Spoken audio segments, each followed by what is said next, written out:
স্বরাষ্ট্রমন্ত্রী, আপনি বিভিন্ন ধরনের হুমকি দিচ্ছেন, হুমকি দিয়েন না। এই জুলাই প্রজন্ম আমরা আপনাদেরকে সময় দিতে চাই, কিন্তু আমরা যদি দেখি আপনারা জালেম হয়ে উঠছেন ঢাকা বিশ্ববিদ্যালয়ের শিক্ষার্থীর উপর এবং সাংবাদিকদের উপর। এই সোহরাওয়ার্দী উদ্যানে পুলিশ হামলা করেছে। আমরা এই ধরনের পুলিশি রাষ্ট্র দেখতে চাই না, যে পুলিশ আমার সাংবাদিকদের উপর হামলা করে, আমার ভাইয়ের উপর হামলা করে, আমার বোনের উপর হামলা করে। সুতরাং এই পুলিশের যারা এই নাগরিকদের উপর হামলা করেছে তাদেরকে বিচারের আওতায় নিয়ে আসুন। আমরা দেখতে পাচ্ছি এই পুলিশের বিরুদ্ধে ব্যবস্থা না নিয়ে বরং তাদেরকে আরো পদোন্নতি দেওয়া হচ্ছে। আমরা সবকিছু অবজার্ভ করছি, আমরা আপনাদেরকে সময় দিতে চাই, কিন্তু আমরা যদি দেখি আপনারা জালেম হয়ে উঠছেন, আপনারা হাসিনা হয়ে উঠছেন, আমরা আবু সাঈদের উত্তরসূরিরা বেঁচে থাকতে আমরা তা হতে দিব না। প্রয়োজনে জীবন দেব, কিন্তু বাংলাদেশে আর কখনো হাসিনা তন্ত্র ফিরে আসতে দেব না। প্রয়োজনে আবু সাঈদের মতো আমরা রাজপথে নামবো, কিন্তু বাংলাদেশে আমার আর কোনো বোনের উপর, আমার কোনো মায়ের উপর শ্লীলতাহানি হতে দেব না।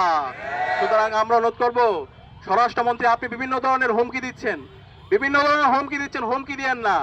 এই জুলাই প্রজন্ম কারো হুমকিকে তোয়াক্কা করে না।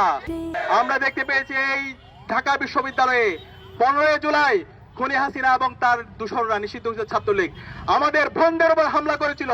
পরবর্তীতে বাংলাদেশে যে গণবিপ্লব হয়েছে, সেই বিপ্লবের মাধ্যমে খুনি হাসিনা এই দেশ থেকে পালাইছে। সুতরাং সাবধান করছি, আর কোন আমার মা বোনদের উপর যদি হামলা হয়, আমার মা বোনদেরকে যদি বিভক্ত করে হুমকি দেওয়া হয়, আর কোনো যদি দর্শন হয়, দর্শনের পর যদি বিচার না হয়, তাহলে আমরা আবার রাজপথে নেমে আমরা গণপ্রতিরোধ গড়ে তুলবো ইনশাআল্লাহ। সুতরাং আপনাদেরকে অনুরোধ করবো, বাংলাদেশের ছাত্র সমাজকে অনুরোধ করবো, সবাইকে সজাগ থাকতে হবে। প্রতিটি পাড়ায় পাড়ায়, মহল্লায় মহল্লায়, প্রতিটি স্কুলে, কলেজে, মাদ্রাসায়, বিশ্ববিদ্যালয়ে এই দর্শকদের বিরুদ্ধে প্রতিরোধ কমিটি গড়ে তুলতে হবে। দর্শকদের যেখানে পাওয়া যাবে তাদেরকে ধরে থানায় দিতে হবে, তাদেরকে প্রকাশ্যে বিচারের আওতায় নিয়ে আসতে হবে। ইনশাআল্লাহ আমরা জুলাই প্রজন্ম ঐক্যবদ্ধভাবে বাংলাদেশে ইনসাফ কায়েম করব। শহীদ ওসমান হাদি আমাদেরকে যে লড়াই দেখে গেছে, যে আজাদির লড়াই, ইনসাফের লড়াই, ভারতীয় আধিপত্যবাদের বিরুদ্ধে লড়াই, আমার মা বোনদের অধিকার রক্ষার লড়াই, সেই লড়াই আমরা জারি রাখবো ইনশাআল্লাহ।